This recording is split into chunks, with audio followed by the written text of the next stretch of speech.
22 फरवरी 2024 दिन आज वीरवार। हम सुबह सुबह अपने खेत में। किसान भाइयों नमस्कार, सत श्री अकाल, आदाब। किसान भाइयों, ये जो आप खेत देख रहे हो, इस डोल के राइट हैंड पे है हमारी 2851 और लेफ्ट हैंड पे हमारी DBW 222। दोनों ही कणक अपने पूरे जोबन पे, अच्छी ग्रोथ है।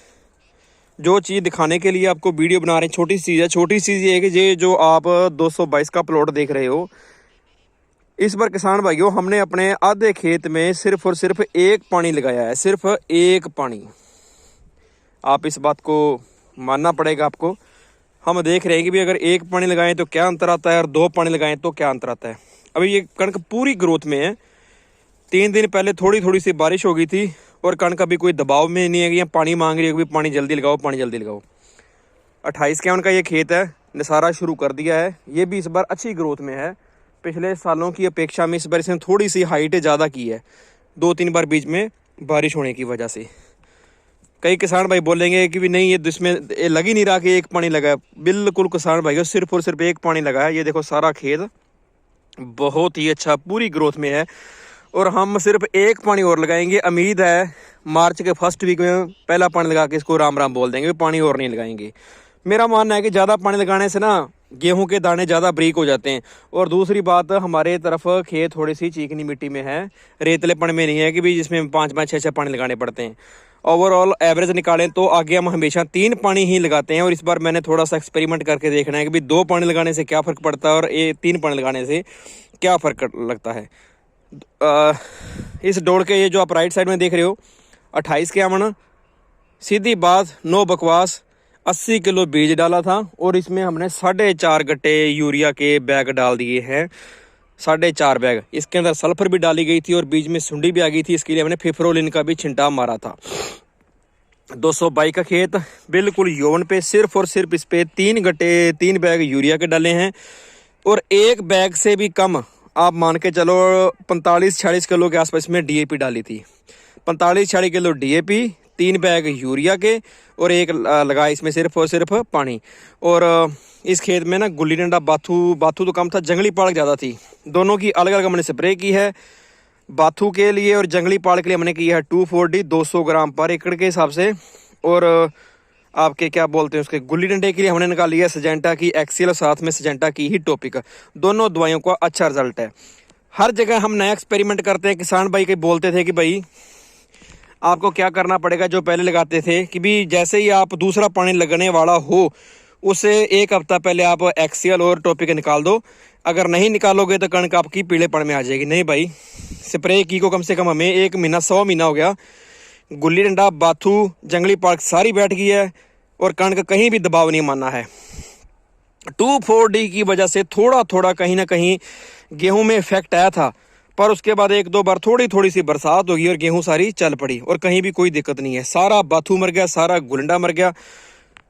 और इससे कई किसान भाई जैसे मोमोजी या कई और स्प्रे करते हैं, जैसे बिजाई करने के बाद, हम वो वैसा नहीं करते। मेरा एक मानना है, पर्सनल व्यू है जी, पर्सनल व्यू ये है कि भाई एक तरफ तो आप गुल्ली डंडा, बाथू मारने के लिए स्प्रे करते हो और उसके 1 हफ्ते के बाद आप उसमें ग्रोथ के प्रमोटर कोई भी खाद, यूरिया, पोटाश या जिंक वगैरह डालना शुरू कर देते हो, स्प्रे कर देते हो, तो वो जो मुरझाया हुआ होता है गुल्ली डंडा या बाथू वो दोबारा फिर चल पड़ता है। मेरा मानना है कि आप एक काम कीजिए, पहले एक बार जितनी भी आपको डोज देनी है यूरिया की या कोई भी इसकी बढ़वार करने के लिए, पहले आप एक बार वो दे दो तसल्ली से। उसके बाद आराम से दोनों स्प्रे अलग अलग निकालो। बाथू का और जंगली पाल के लिए 200 ग्राम 2,4-D बहुत है हमारे खेतों के हिसाब से। क्यों, हमारे खेतों में पहले बाथू और ये जंगली पालक वगैरह नहीं आती थी। अब जैसे पिछले 2-3 साल पहले खेतों में पानी आगे से पीछे से एक खेत से दूसरे खेत में चला गया तो बीज इधर का उधर हो गया, उसकी वजह से आने लग गया। नहीं तो गुल्ली डंडा भी कम होता था, गुल्ली डंडा का बीज भी तैयार किया आने लग गया। बाकी फ़िलहाल की घड़ी 222 का खेत अभी तो अच्छी ग्रोथ में है। आगे भगवान की मर्जी हमें क्या फल मिलता है। 222 को लगाते हुए मुझे 3 साल हो गए हैं। पिछले साल मेरे खेत में 22 क्विंटल की औसत पड़ी थी और 2851 की भी इतनी ही पड़ी थी। कई किसान भाई बोल देते हैं कि हमारे खेतों में 80-80 मन, 75 मन की औसत पड़ती है। मेरे खेत में तो आज तक कभी नहीं पड़ी 2851 की। मैंने फाउंडेशन सर्टिफाइड टीएल लेवल तक के सारे सीड सभी जगह से लगा के देख लिए हैं। मेरे खेत में तो कभी अभी तक 62 मन से ऊपर की कभी औसत नहीं पड़ी। 62 मन की कई साल पहले 29-63 की औसत पड़ी थी, उसके बाद कभी नहीं पड़ी। 303, 222 इन दो वैरायटियों का थोड़ा सा मैं फ़ैन हूँ। फ़ैन इसलिए हूँ कि पहला पानी लगा दें, ऊपर से बरसात आ जाए तो कणक पीली नहीं पड़ती। ये ज़मीन पानी झीर जाती है, ये थोड़ी सी कैपेबिलिटी पानी को सोखने की रखती है, इसलिए मुझे तो ये वैरायटी सबसे अच्छी लगती है। 303 भी और 222 भी। पिछली बार 303 का अपने खेत में ईल्ड आई थी 60 मन के आसपास, 24 क्विंटल की, और इसकी आई थी 22 क्विंटल की। फिर आप बोलोगे आपने 222 क्यों लगाई, 303 क्यों नहीं लगाई? उससे पिछले साल 303 की मेरे खेत में औसत आई थी 48 मन की, और इसकी आई थी 55 मन की। मतलब पिछले 2 साल का रिकॉर्ड है मेरे पास 222 का। मेरे खेत में 55 मन निकल रही है तो निकल रही है, कोई 60 नहीं और कोई 45 नहीं। इस बार देखने में तो किसान को सभी फसलें बड़ी अच्छी लगती हैं। मेन बात क्या आएगी, मार्च में नहीं, मेरा मानना है कि जो लास्ट वाले 10 दिन या 15 दिन पहले जो गर्मी पड़ती ना, कि दाना दोदे के बाद वाली कंडीशन आती है, वो चलती हैं 3-4 दिन बड़ी तेज हवाएं, उसकी वजह से दाना जाता है सूख। मेरे सिर्फ एक खेत की दिक्कत नहीं है, सभी खेतों की दिक्कत है। सभी इसके लिए क्या हो क्या नहीं हो अभी तो कुछ समझ में नहीं आ रहा है। या शायद कुछ वैरायटियों में ऐसा चेंज करें कि भाई जैसे गर्मी बढ़ रही है तो कुछ ऐसी वैरायटियाँ निकले कि हमें अच्छे से यील्ड प्राप्त हो। किसान भाइयों, ऐसे फालतू की स्प्रे मत किया करो। कई मेरे भाई धक्के से जिंक की स्प्रे कर दी, कड़ी के पानी की कर दी, यूरिया की स्प्रे कर दी, वो कर दी। पिछले 20 साल तक मैं भी सब कुछ यही करता था। कड़ी का पानी की स्प्रे कर दो, जिंक की स्प्रे कर दो, फलाने की कर दो, डमकानी कर दो। इस बार मैंने कुछ नहीं किया, कुछ भी। क्यों नहीं किया? मुझे पता है हम किसान भाई जो यील्ड निकली है सभी के खेतों की एक बराबर ही निकलती है। 1 मन या 2 मन या 1 क्विंटल का फर्क पड़ सकता है, इससे ज़्यादा फर्क नहीं पड़ता है। तो हम खेती को लाहेवंद धंधा कैसे बनाएं? अपने खर्चे कम करो, पड़ोसी को देख के खेत में ऐसे चीज़ें मत डालो। इसीलिए मैंने 2851 इस बार कम कर दी कि भाई वो यूरिया ज़्यादा लेती है। 2851 तो वो वैरायटी है मेरे मानने के मुताबिक, ये तो कहती है कि चाहे मुझे हर 5वें दिन एक कट्टा यूरिया का दे दो, मैं इसमें कैपेबिलिटी है, ये सहन कर लेती है। माफ़ी चाहूँगा करनाल यूनिवर्सिटी के द्वारा जिन्होंने इस बीज को बनाया है, 222 को, 303 या 187 को, DBW वैरायटी वालों को, उनका कहना था कि भी इसमें 4-4 गट्टे या 4.5 गट्टे बैग यूरिया के डालने पड़ेंगे और 1.5 बैग डालना पड़ेगा DAP का, और पोटाश भी डालनी पड़ेगी। नहीं भाई, कुछ भी नहीं डाला। इवन मैंने तो DAP भी 40 किलो या 42 किलो के आसपास इस खेत में पड़ी। इस खेत में का सारे खेत में इतनी ही पड़ी है, और सिर्फ 3 बैग ही यूरिया के दिए हैं 45 किलो वाले। इसके बिना इसमें कुछ भी नहीं दिया।